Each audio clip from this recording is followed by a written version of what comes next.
Hello, I'm really honored to be a part of this uh, air today. I am a co-founder of COHATY initiative.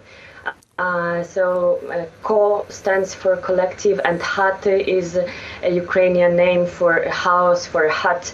And when you put these two words together, you have COHATY, which means to love in Ukrainian. So this is our goal, like to create housing with love and with dignity for those who flee the war and who are displaced in the Western Ukraine now.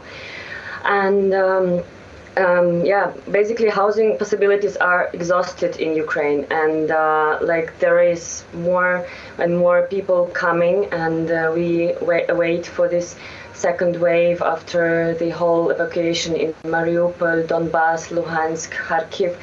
And 1 month ago, we've started with our pilot project. We were searching for a model. We found a dormitory we were able to refurbish. So with a huge amount of support, volunteers, we've raised money also for that. So we were able in 3 weeks to deliver housing for around 200 people. And we are working as a team of architects, designers, urban planners, makers who are delivering these houses for IDPs. But we also work with providing mental, physical health support for those who arrive. We work with kids, like to deliver educational program for them, to also to deliver basic needs at the first stage, like as mentioned, mental, physical health support, food, medication, hygiene items. So this is about basic things, but we also create a community within this dormitory. A lot of IDPs and a lot of locals come there to volunteer, to deliver houses for those who lost it.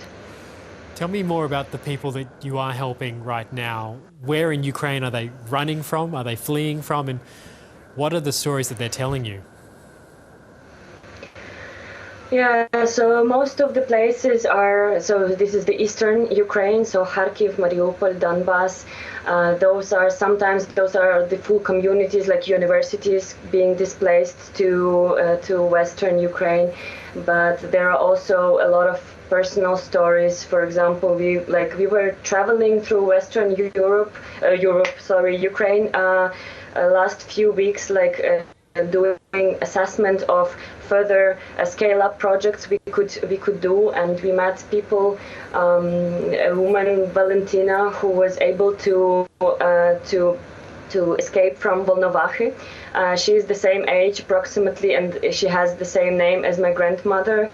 And she was like howling all the time because she still has her daughter in Mariupol. I really hope, like, we are still in contact with her. I really hope she will be able to escape these days, and we will be able to deliver a home for both of them together.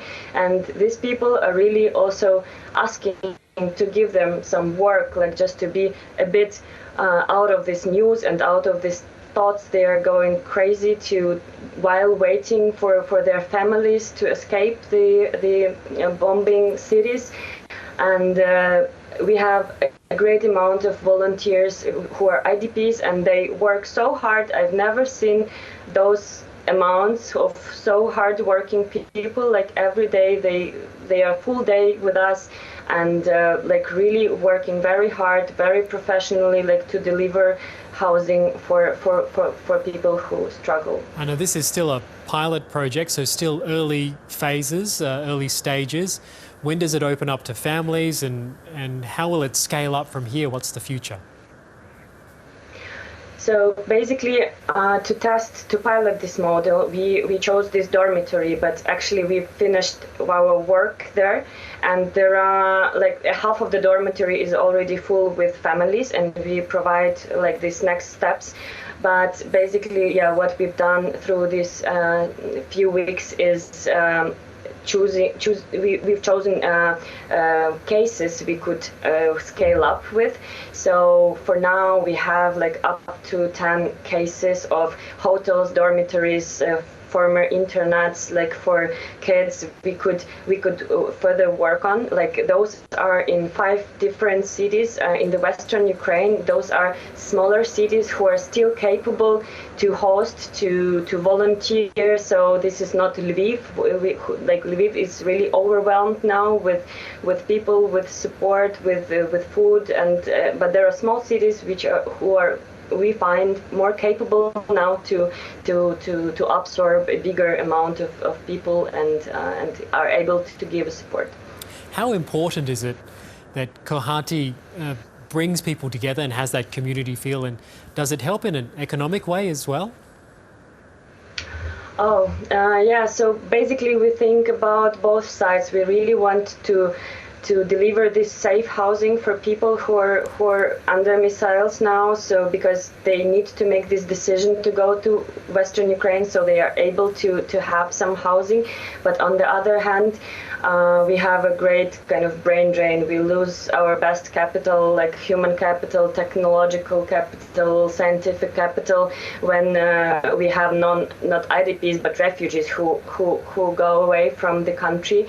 And we really struggle to have these housing possibilities for people to stay and to keep economy working, to keep companies working. We also, through our work, we do, for example, beds, furnishing, textiles, like all is made locally so that companies, businesses, manufacturers continue working, and we deliver products, we deliver jobs, we pay taxes, so that basically what is important to understand now that Ukraine is a very big country and we are simultaneously in different phases of the war today in Ukraine, and that was not the case for the wars we've seen last decades, right? So we really need to build this back office for Ukraine, you know, to an accumulator for all our capitals to go further and to be able to rebuild Ukraine in future, so that we do not lose everything, right? And I've been to Ukraine. It is a large country. I've been there several times. I've been to Lviv and know that Lviv is different from Kiev and different from Chernihiv, but it is a big country. Just wonder, this war, it's going on, it's dragging on, it has no end in sight. What is the mood, what is the Ukrainian spirit like where you are right now?